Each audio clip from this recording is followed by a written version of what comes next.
Okay, I'm going to show you guys how to do the 4 example problems that we first started right before you guys left for state leadership.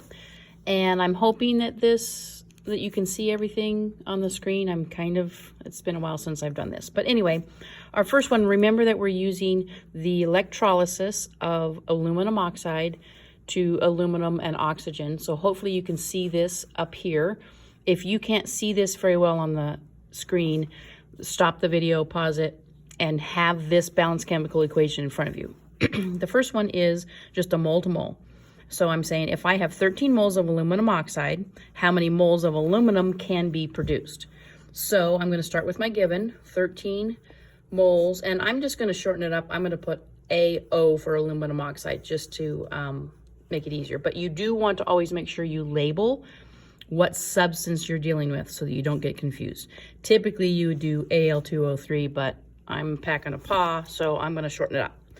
So 13 moles of aluminum oxide over 1, that's my given. Then I know for a fact that I need to have moles of aluminum oxide on the bottom. So I'm going to put that in right away. And remember that I'm going from aluminum oxide to aluminum. So I'm going to have moles of aluminum at the top. Now, how do I compare these? The only way I can compare them is through the coefficients in the balanced chemical equation. The coefficient on aluminum oxide is 2, and on aluminum is 4. You could, if you wanted to, simplify that, but I'm just going to leave it like that. This is the mole ratio. This is the only new thing that you guys are having to do from what I've taught you already about stoichiometry. So I now have it to moles of aluminum, which is what I wanted, moles of aluminum. So now I just do the math. 13 times 4 divided by 2 equals 26 moles of aluminum. 13 has 2 sig digs. That has 2 sig digs. That's my answer. I'm happy with it. And it makes sense. Really, seriously, you have twice as much aluminum as aluminum oxide. That's twice as much as 13, so it makes sense. This one's a little bit more involved mole to mass. So if I have 13 moles of aluminum oxide, so I'm starting with my same given, 13 moles aluminum oxide over 1. Now we're going to oxygen. So I have to go from aluminum oxide to oxygen. And I've got to get to the mole. The mole is the thing that we can compare to. We've got to have the mole to get the mole ratio. Aluminum oxide still has the same coefficient of 2, and oxygen has 3. Now that gets me to moles of oxygen, but I want to know grams of oxygen. So I've got to go and say, I know that 1 mole of oxygen contains 32. I'm getting texts on my phone about my great nephew. 32 grams. Remember, that's just the molar mass of O2. Each oxygen is going to be 16. Got 2 of them. So I want to check and make sure I have everything set up correctly. Moles of O2, moles of O2. Moles of aluminum oxide cancel. Moles of O2 cancels out moles of O2. I'm at grams of O2. That's what I wanted. Now I just do the math, and it comes up to be 624 grams of O2. However, a little sig dig situation, that would round to 620 grams of O2. Now let's do the mass to mole. These are the 4 types of stoichiometry problems you're going to have to do. This is probably the most useful, or the most, this is what would happen in lab, mass to mass. Happens to be the longest one.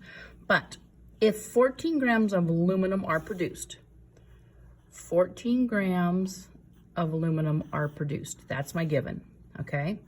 Right now I have aluminum in grams. In order for me to compare it to aluminum oxide, because I want to know how much of this I'm going to need to start with, or how much I did start with, I've got to get it to moles because the mole ratio only compares moles. So I'm going to say that 27 grams of aluminum are what 1 mole of aluminum weighs. And again, that's just the molar mass. And in this class, and this class only, we round everything to the nearest whole number to make it simple. Now I have moles of aluminum. That's a little bit too high there. Let's do that. So now, moles of aluminum, and now I can jump to this, my other substance, aluminum oxide, moles of aluminum oxide. And again, where do I get the numbers? It's coefficients. So I've got aluminum with a 4 and aluminum oxide with a 2. And do I want to end with how many moles of aluminum oxide? Let's see if I set it up right. Grams of aluminum will cancel out. Moles of aluminum will cancel out. I'm left with moles of aluminum oxide. That's what I wanted. I do the math. It ends up being 0.259259, bleh. But again, we need 2 sig digs, so that's going to round to 0.26 moles of aluminum, Al2O3. I'll go ahead and write the whole thing for the answer. Boom. Last one, mass to mass. If I start with 124 grams of aluminum oxide, this one's going to take a little bit more space, so let me make sure I've got enough room. 124 grams of aluminum oxide. That's how much I dumped in. Okay, I'm in the lab, and that's what I put into my reaction container. Probably going to be some sort of a flask. And I want to know how many grams of aluminum can I make from that. So I've got to get it to moles because the mole ratio only compares moles. So aluminum oxide has a molar mass of 102 grams per formula unit. So there's my little ratio that we've been using for a long time, right? Molar mass ratio. And now I can jump from moles of aluminum oxide to moles of aluminum through the mole ratio that I get from this beautiful balanced chemical equation. 4 to 2. Let's make that aluminum.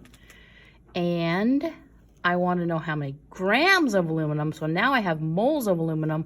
I've got to take that to grams. I know that in 1 mole of aluminum, I have 27 grams of aluminum.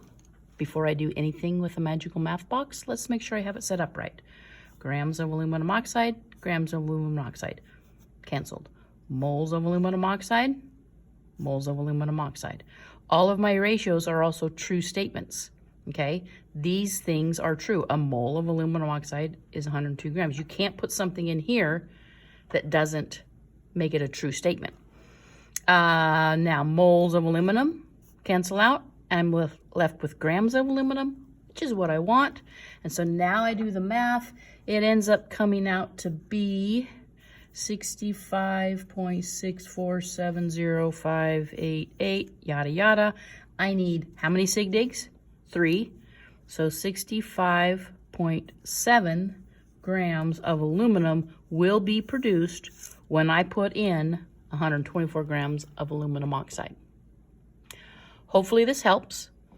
I will post another video doing some practice problems that we did in class that are not in your notes. But I'll do that a little bit later because my arm's super tired. So, hopefully this helps.